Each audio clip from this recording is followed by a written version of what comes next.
হতাশ হওয়ার কিছু নেই। অন্তর্বর্তীকালীন সরকার 5 বছর অথবা 6 বছর থাকবে, আনুমানিক, এটা এখনও মেকশিওর হয় নাই, বাট এই সময়টা থাকবে। তো আজকে সারাদিন অনেকেরই মন খারাপ ছিল। আমার নিউজটা অলরেডি দেখেছেন, প্রায় 10-12 লাখ মানুষ দেখেছেন ইউটিউবে, যে সার্জিসকে কিভাবে কামব্যাক করানোর জন্য পরিকল্পনা করা হয়েছে।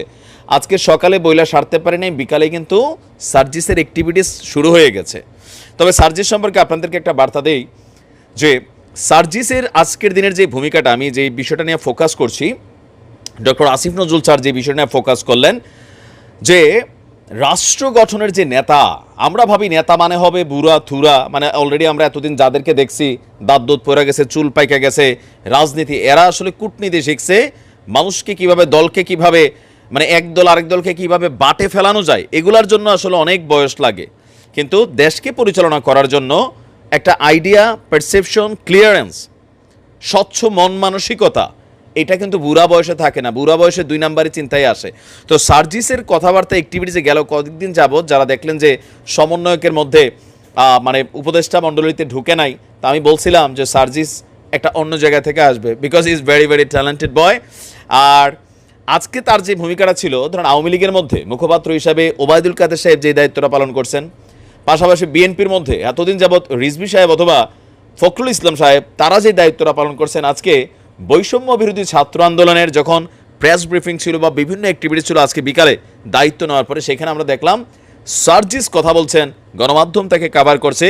আর নতুন একটা রাজনৈতিক দলকে পুনর্গঠিত করার জন্য যে সময়টা দরকার, ওই সময়টাতে সার্জিস প্ল্যাটফর্ম পাবে, কারণ আজকে তার অ্যাক্টিভিটিস। এবং আপনি দেখেন উপদেষ্টা পরিষদে সে ঢুকতে না পারার পর তার বন্ধুদের প্রতি সে কত সুন্দর একটা বক্তব্য দিয়েছে, কোনো হিংসা নাই, বিভেদ নাই।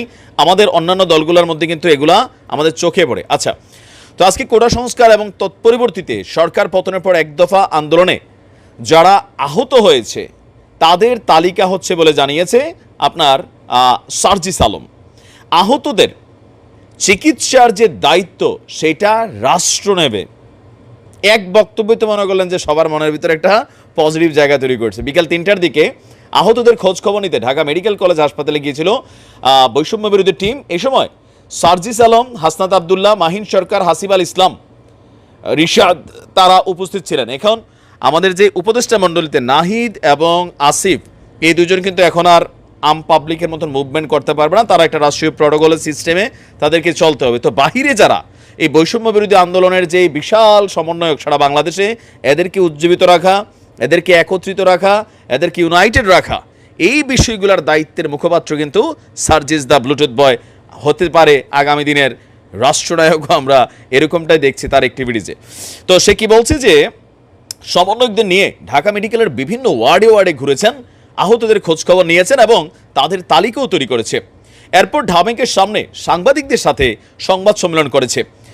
সার্জিস আলম বলছেন, অন্তর্বর্তীকালীন সরকারের প্রধান উপদেষ্টা এসেই আমাদের বলেছেন, তোমরা দেশের প্রত্যেকটি জায়গায়, হাসপাতাল এবং অন্যান্য জায়গায় যারা শহীদ হয়েছে, আহত হয়েছে, তাদের কাছে যাও, তোমরা খোঁজ নাও এবং একটি বাস্তবসম্মত তালিকা আমাদের দাও।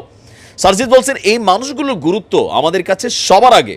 আমরা রাষ্ট্র গঠনে যাব, ওই মানুষগুলোর খোঁজখবর নেওয়ার পরে, তালিকা তৈরি হওয়ার পরে, কথাটা খেয়াল করেন না, আমি আবার রিপিট করি, আমরা রাষ্ট্র গঠনে যাব। এখানে কিন্তু মেসেজ আছে। আচ্ছা, তো সার্জিস বলছে, আমরা ঢাকা মেডিকেল এসেছি আমাদের সমন্বয়ক দলের বিভিন্ন অংশে, বিভিন্ন জায়গায়, এরই মধ্যে আমরা টিম ওয়ার্ক করা শুরু করেছি। আমাদের ভাইয়েরা যাদের খোঁজখবর এতদিন আমরা নিতে পারিনি, আজ থেকে আমরা তাদের দায়িত্ব নিচ্ছি। তাদের দায়িত্ব এই রাষ্ট্র নেবে, কারণ রাষ্ট্র বিনির্মাণে অংশ নেওয়া আজকে তাদের যে পরিস্থিতি সেটা এই জন্যই হয়েছে। আর তারা 24-এর আন্দোলনের যোদ্ধা, শহীদ এবং নেতা। আমরা শুধু সমন্বয় করেছি, তারা জীবন দিয়েছে বলে আমাদের ওই তাড়না এসেছে যে আমাদের কিছু করতে হবে। তো স্পষ্ট করে বলতে চাই, রাজনীতির মাঠে আমরা বরাবরই অসংখ্য শো অফ দেখছি। কোথাও গিয়ে কয়েকজন দেখে চলে আসা হয়, আমরা সেটি করতে আসিনি। আমরা কয়েকটি দল ভাগ করে দিব, তাদের মধ্যে ওয়ার্ড এবং হাসপাতাল ভাগ করে দেওয়া হবে। আমরা যাব, তালিকা তৈরি করব, অর্থাৎ আমরা আমাদের কাজ করতে চাই, একই সঙ্গে আমরা রাষ্ট্রের দিকেও মনোযোগ দিচ্ছি। মানে বিষয়টা হচ্ছে, আমি আগেই বলছিলাম, সার্জিস্ট্রিতে যেই কাজটা হবে আসিফ অথবা নাহিদকে দেওয়া হবে না, এরা অন্য জায়গায় ট্যালেন্টেড, কিন্তু সার্জিস আগাগোড়া একটা পলিটিশিয়ান মেন্টালিটি আছে।